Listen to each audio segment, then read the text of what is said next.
Hey guys, Archie Luxury, trying to solve world problems. And let me tell you something that I am rather concerned about, and it's living in the developing world, I live in the developed world, Australia, the lucky country.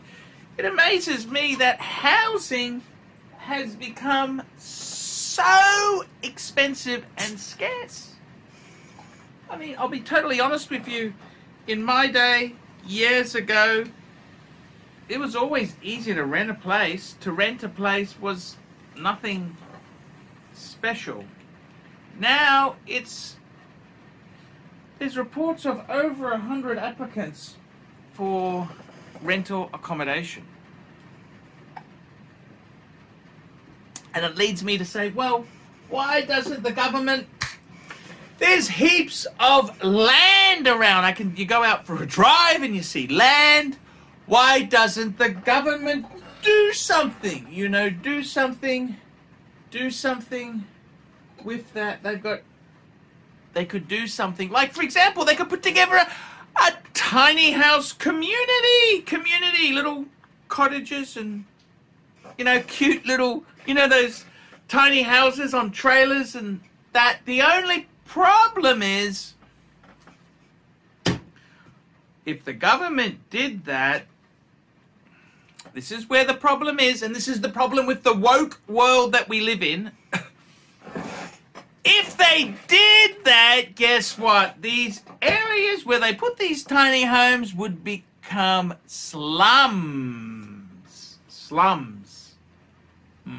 Okay, and you don't really want a slum next to your house. You know what I mean? Somebody else's problem. But, they could put together these little trailers for people to live short term. I mean, they could have rules. You can't have pets, no dogs, no animals, just little trailer home. You'd have a cleanliness inspection. You know, you could really make this quite appealing. But the government's scared if they build these little accommodations, they're scared that they will become slums. Slums. That's nasty shit, slums. But, I mean, seriously, there's such a housing shortage. I don't understand why the government doesn't commission 10,000 tiny home trailers. Wouldn't that be amazing if they did that?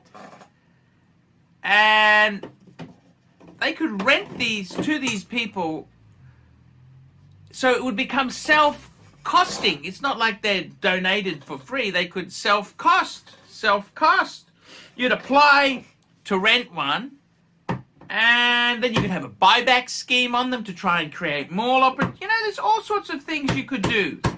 Okay, then the problem is the land it's on. That's where the problem is. Okay, let me rethink the buyback scheme.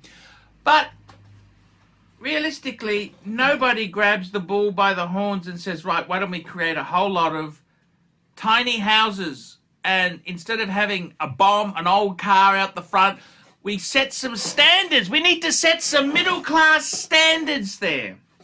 Middle-class standards, you know, you're not allowed to have shit out the front. You're not allowed to have pets. You'd be kicked out if you didn't live to a certain... You could train these fuckers up. You could train these guys up so that they'd have to have cleanliness and nice and neat. You know, no drinking and drug use and shit like that. You'd set these rules up. And it really bugs me that governments... They're not interested. They don't want to do that. They've got access. They've got the power because they have got the land. They own public lands, and they could easily put these little communities together, urgent to solve the housing crisis. And the problem is, so many people would then say, "Oh, you're creating slums. Oh, not in my backyard. Not this, not that." But you could You could really, governments have got the wealth and the means to do this shit. And it makes me sad that the governments don't think outside the square and say, right, why don't we put these accommodations together to try and solve this drastic problem? And, you know, this could be a really good mix. They could have little, you know, this, it doesn't have to be slum-like. It could be done quite, but see, the problem is, you know, people don't like to live by rules. It's not, you can't do that anymore. But you understand what I'm saying. The governments have power to do so much stuff, and I think they could solve this housing crisis by a fleet of tiny homes. Open up some land and have some tiny homes.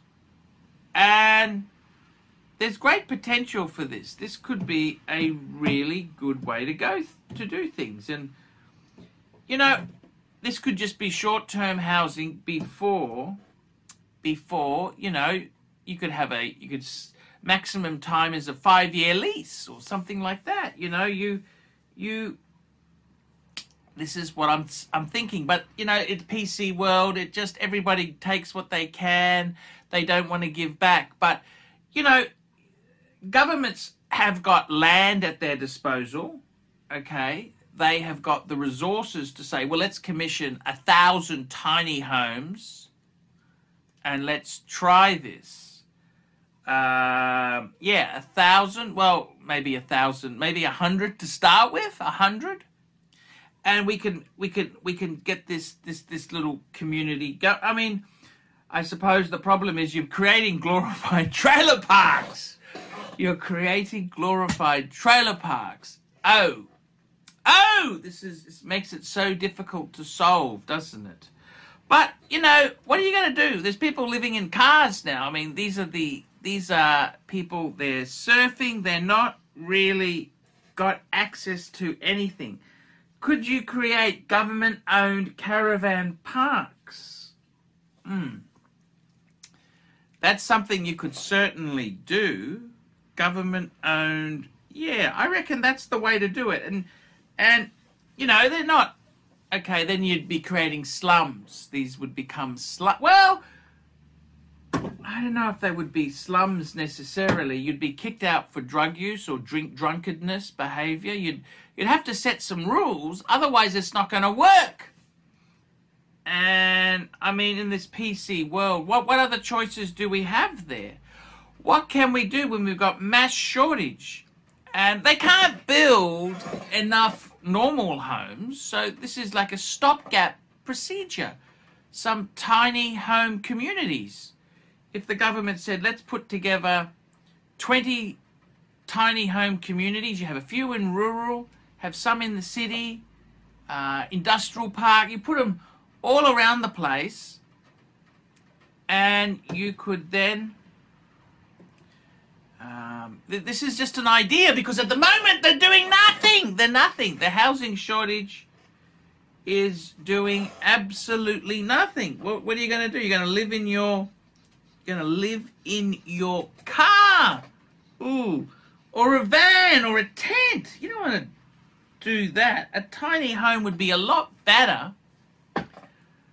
I think this is, the governments need to seize the moment, but they don't. They're scared of creating slums, and they've got access to the land. They've got the resources to fund this, and we could be, if you rented them out, say you rented them, you made them $300 a week, you could get it to self-fund, self-funding. We've got to think outside the square. We can't just be rigid. We've got to be outside the square and say, hey, let's seize this by the horns and let's make this opportunity work for people, because it's not fun. People living in their car or a van, that's not fun, or in tents, that's horrible. What do you think, guys? A fleet of tiny homes. I reckon this is the way to do it. A fleet of tiny homes. Let's do it, big boy. a fleet of tiny homes. Tell me what you think. Put some comments below and I will see you in the next one. Hi guys, it's Archie Luxury. Guys, I want to talk to you about David SW. David SW, David SW. Guys, if you are in America, if you are looking for a Rolex watch of your dreams, in fact, if you're looking for a contemporary modern wristwatch, I strongly advise you to look at David SW. Guys, don't play the dealer games. Don't bring in chocolates or Krispy Kremes for your dealer hoping to get a Rolex at retail. It's futile. Please guys, save your dignity, keep some pride, go to David SW. I would highly recommend David SW, David SW. If you're in America and you're looking for a watch, go to David SW, David SW, David SW. Hey guys, Archie Luxury on the YouTube sensation, the Paul Pluta channel. Guys, I need you to help me out, guys. I can't survive on Google Ads alone. I need you to request a paid review. $50 US, look down in the description. $50 US, I will review your collection. I'll tell you what I think of it and I'll give you some pointers. The other thing is, guys, you can sponsor me on Patreon. Patreon allows you to pay a couple bucks a month, $1, $2, $5, whatever you want, and it keeps me going on YouTube because, guys, I'm in a niche. Nobody can make money out of the views I get. The views are crap because it's a small specialized area and I don't talk about garbage for the sake of views. Guys, sponsor me on Patreon, look down below, and I will see you in the next one.